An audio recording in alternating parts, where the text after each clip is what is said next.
Hello learners and listeners, welcome to this session. Today's topic is United Nations Peacekeeping Mission. This is part 2 of the topic United Nations Peacekeeping Mission. Already we have discussed about how it has emerged as an institution for peacekeeping mission in the previous lecture. This topic is part of the course BGP 003 Conflict and Peace Management. I am myself Dr. G. Uma, working as a faculty in the School of Gender and Development Studies, Indira Gandhi National Open University, New Delhi.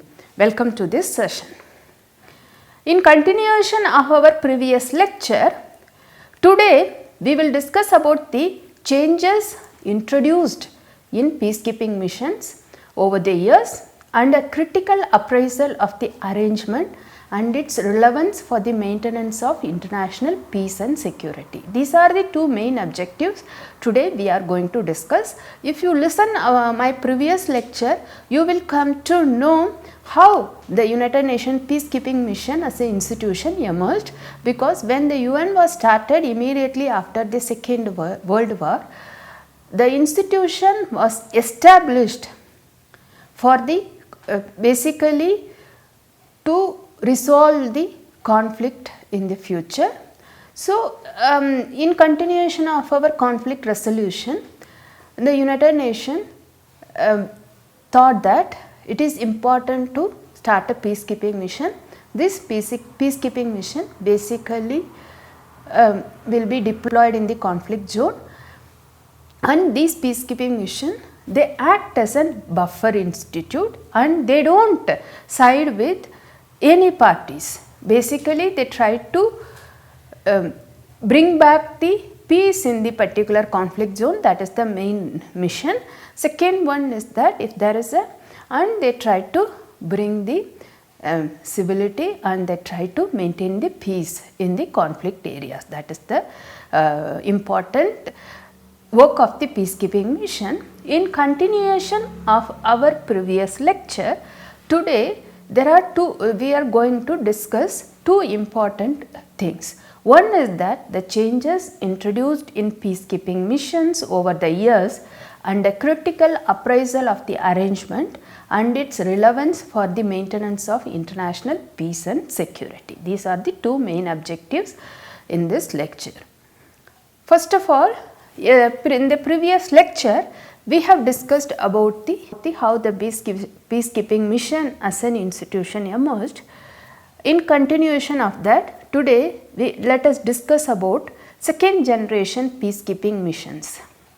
The end of the Cold War dramatically changed the nature, number and context of the peacekeeping or operations. While only 5 peacekeeping missions were deployed till 1970 and 13 missions authorized till 1988, the next decade, the 1990s, had seen nearly 36 operations authorized by the United Nations. So, if you look at this data, you will come to know that over a period of time, the number of peacekeeping missions deployed in the conflict zone has been increased. So, in the 1970, there are only 13 peacekeeping missions deployed. In the 1990s, there were around 36 operations authorized by the United Nations to maintain the peace, and they were deployed in the conflict zone. The map of the UN peacekeeping missions operating in the decade of the 1990 shows that no region of the world is left untouched. So, if you look at the peacekeeping missions deployed in 1990s, you could able to see that irrespective of the particular region is developing, whether it's in America, Europe, Asia, Africa, everywhere there were a conflict zone, and the conflict between inter-conflict zones or international conflict zones, or there is a conflict between particular regions. So, irrespective of the country located in the particular region, if you look at the map of the peacekeeping missions in the 1990s, every region in the world get affected by some kind of conflict. So the peacekeeping mission were deployed, there were a conflict, and peacekeeping missions will be deployed after having a discussion, after getting confirmation from the particular country. So if the country agreed to deployed UN peacekeeping mission, then only UN peacekeeping mission will be deployed in that particular region. So every continent had one or more missions operating there. The rise of the number and incidence of deployment also meant that some of the principles associated with the original part of 1956 have been abandoned. The second generation peacekeeping operations display features that are different from the original ones discussed already. We have discussed already about the original peacekeeping missions that was established in 1956 in our previous lecture. If any one of you have not yet listened my previous lecture, please listen my previous lecture, then you will able to follow up how the peacekeeping mission has emerged in 1956. The second generation peacekeeping operations are also known as robust peacekeeping, owing to their mandate and the nature of the operations. They have involved in restoring peace in situations of internal conflict, that is intrastate conflict, state building, social reconstruction, civil administration, conducting elections, repatriating refugees, etc. Like these are the activities, basically the peacekeeping missions they were involved, like intrastate conflict, state building, social reconstruction, civil administration, conducting election and repatriating refugees.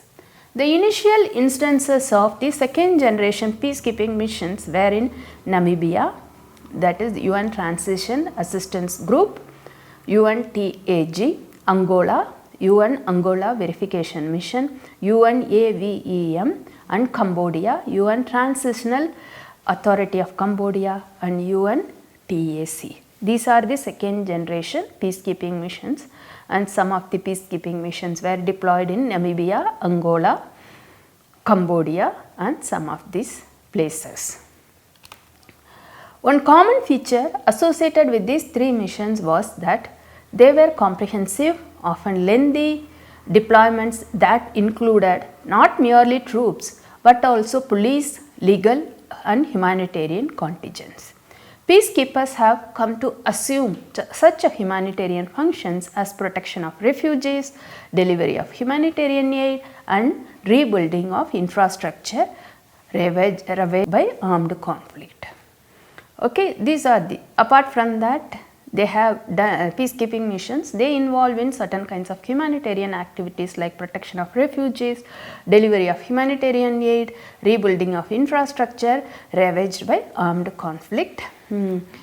Mostly if you look at these peacekeeping missions, whatever I have mentioned just now, if you look at and if you trace the history of these peacekeeping missions, they were very comprehensive, often lengthy deployments that included not merely troops but also police, legal and humanitarian contingents. They also introduced the notion of transitional peacekeeping, implying assisting nation building projects in the aftermath of conflict. Namibia and Cambodia in their own way signified the establishment of a democratically elected government under the supervision of the United Nations. The difference. Now let us look at the differences. Hence, a new set of rules, that is the second generation peacekeeping missions, the difference we will now discuss. The new set of rules and features have emerged for the second generation peacekeeping operations, which are entirely different from rules that were part of the first peacekeeping plan of 1956. Firstly, the second generation peacekeeping missions are multidimensional in their functions.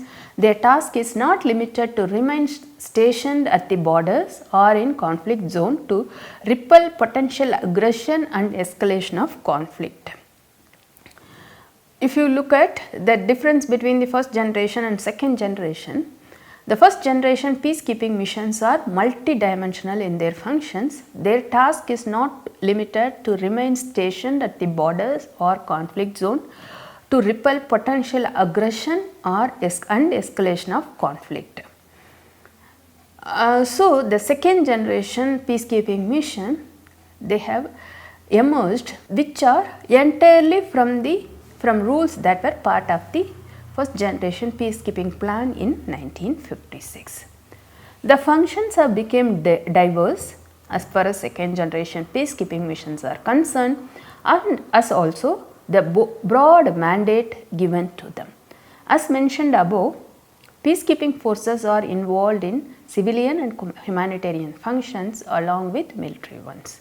Secondly, the locale of peacekeeping forces means where the peacekeeping forces are located have shifted from the margins of the state boundary with respect to interstate conflicts to the interiors and center of the conflict area, many times in the middle of the society among the civilians, that is in intrastate conflicts and those leading to nation building. You need to understand that in the second generation peacekeeping mission, the forces were involved in civilian and humanitarian functions along with the military ones. Secondly, the location of the peacekeeping force has shifted from the margin of the state boundary to the interiors and center of the conflict area, many times in the midst of society among civilians, that is in intrastate conflicts and those leading to nation building. Peacekeeping forces are increasingly interacting with civilians, learning to speak their language, win over their confidence, and an effort to build social bridges. This was not foreseen in the 1950s. Thirdly, with the advent of the second generation peacekeeping operations and more diverse set of functions assumed by the United Nations, much of the principle involving exclusive participation of the similar states have been abandoned. Greater functional specialization and demand for logistics have paved the way for the inclusion of personnel from major powers. It is quite common to see American or British personnel participating in peacekeeping operations in the post-Cold War period. Lastly, much of principle of neutrality and impartiality has been shelved to the greater extent. If you listen my previous lecture, when it was started in 1956, even the people who are part of the peacekeeping missions, they were from developing countries and mostly mostly the countries like developing countries, they have deployed their armed forces in the peacekeeping missions. Mostly United Nations avoid taking troops from 5 countries, that is specifically the permanent members of the United Nations Security Council, because during that period before Cold War, the entire world has been ideologically divided into 2. One is that socialist ideology, basically they have drawn their ideology from the communist ideology. Another one is that market based ideology headed by the United States. Another one is headed by the socialist ideology, is headed by the former USSR. So after the Cold War, when the Cold War was immediately after the Cold War, so the world has become one. There is no ideological war between 2 factions. So after this Cold War, if you could see that many American and British personnel participating in peacekeeping operations in the post-Cold War period. Lastly, much of the principle of neutrality and impartiality has been shelved to a greater extent. When peacekeeping forces are involved in non-military, administrative and humanitarian functions, their mandate automatically reflects support for a particular ideology, a set of institutions and local groups partnering with them. Eventually, UN forces are seen as supporters of the one group or the other. Perfect neutrality and impartiality of unimpeachable nature is neither possible nor to be expected in administering diverse mandate. The second generation peacekeeping operations have stretched the limits of the United Nations capacity in responding to the crisis situations. Like for example, conflicts in former Yugoslavia, Rwanda have exposed the shortcomings of the world body in resolving complex ethnic conflicts. Similar problems were encountered in East Timor as well. When one of the parties to a conflict is stronger than the others, the UN has found it difficult to obtain consent or ensure respect for its mandate. This is the main problem. If you look at the second generation peacekeeping operations, it has stretched its limits of the United Nations capacity in responding to crisis situations. The conflicts, for example, conflicts in former Yugoslavia, Rwanda, there are like even the world bodies, they could not resolve the problem because it's a ethnic conflict. It is more complex than expected by the international bodies. Like for example, East Timor, like it is difficult for the UN forces to get a consent or to respect the mandate of the international bodies. Both fractions fighting each other, and it is difficult, one are very stronger than the other. It's very difficult for the international bodies to convince the both fighting parties to come to the certain conclusion, and it is international bodies found very difficult to resolve the conflict. If you look at the first generation and second generation peacekeeping operations, let us look at these operations in a critical manner. It is often said that peacekeeping operations have been contemplated only in cases where no major power is interested or where interested powers are not able to impose a unilateral solutions through their military might or otherwise. UN peacekeeping is not even contemplated in situations where one of the parties is strong enough to suppress the rest. It is selectively deployed where UN's legitimacy and credibility is required.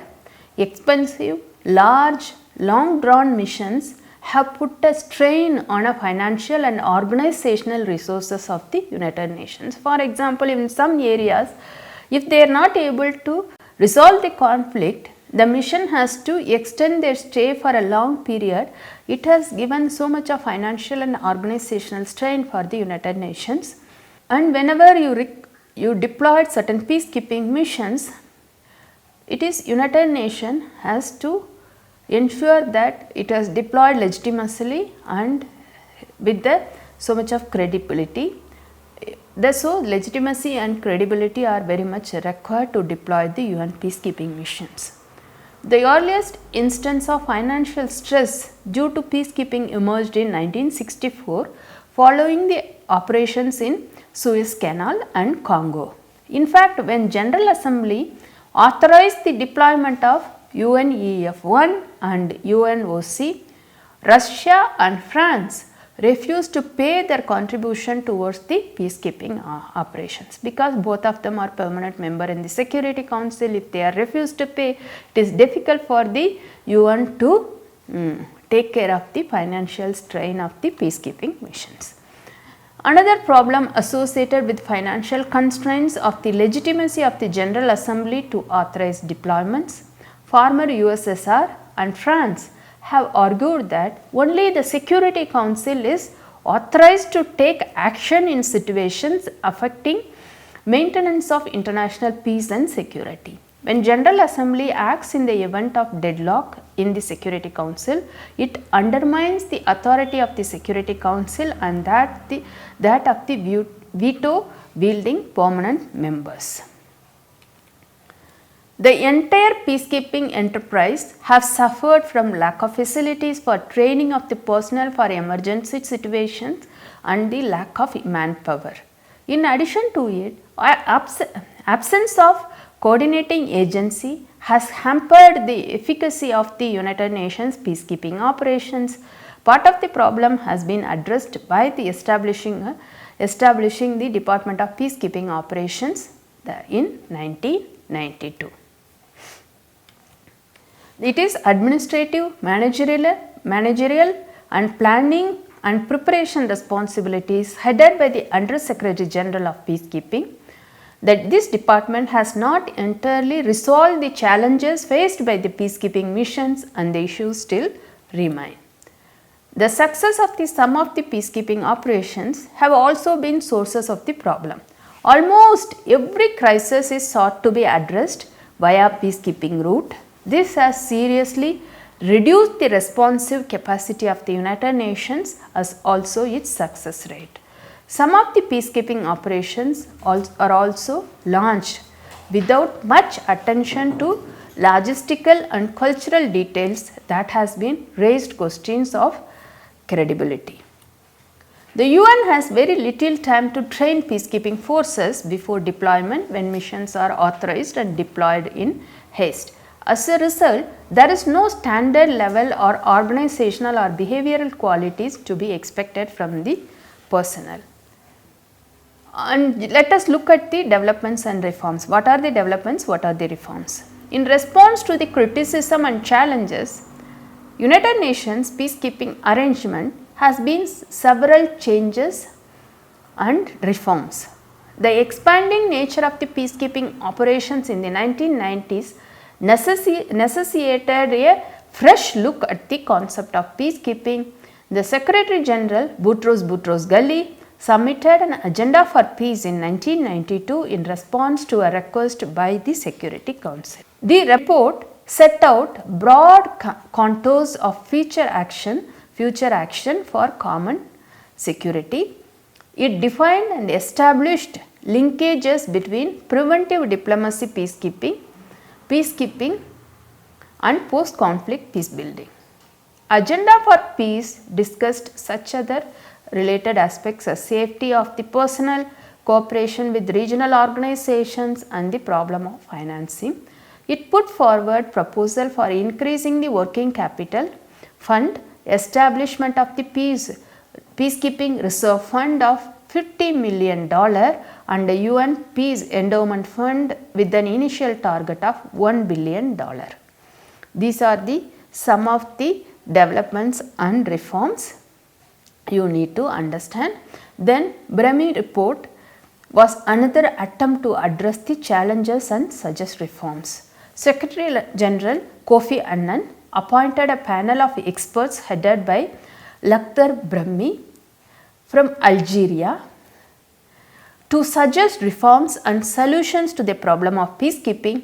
Among other things, report recommended an end to ad hoc deployments, formalization of peacekeeping activities, creation of new information gathering and analysis office to supervise DPKO, and new powers to the Secretary General to pledge advance funding to a new peacekeeping operations. So far we have discussed about the peacekeeping operation, first generation peacekeeping operation and second generation peacekeeping operation, and what are the reforms proposed to improve the peacekeeping operations. So let us summarize the entire two part of the lecture. The term peacekeeping is not mentioned in the UN Charter, as I have clearly mentioned beginning of my lecture in my previous lecture, nor was it envisaged in 1945. It is an extra charter growth. The nature of the United Nations peacekeeping operations has moved from maintaining agreed ceasefire and status quo to reconstructing conflict-ridden societies, from absolute neutrality to taking a political side, from exclusive participation of middle and similar powers to inclusive participation of major powers. UN peacekeeping operations have had their share of successes and failures during both Cold War years and post-Cold War context. Such reforms and rethinking have been attempted to streamline the peacekeeping arrangement. It is widespread use with recurring continuity in varied situations and regions of the world testifies to the fact that it remains the most prominent flagship endeavor of the United Nations in maintaining international peace and security. So far we have discussed about how the peacekeeping missions emerged in the United Nations, and first generation peacekeeping missions, second generation peacekeeping missions, and some of the examples of where the peacekeeping missions were deployed and what are the reforms proposed in the peacekeeping missions. This lecture and my previous lecture, that is part 1, was prepared based on the unit UN peacekeeping missions as part of the certificate program. These are some of the references.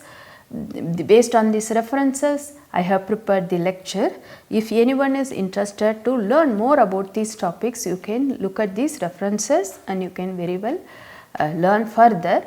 So, these two parts, United Nations Peacekeeping Mission 1 and 2, please listen, then you will get a comprehensive idea about the UN peacekeeping missions. This topic is part of the course BGP 003 Conflict and Peace Management.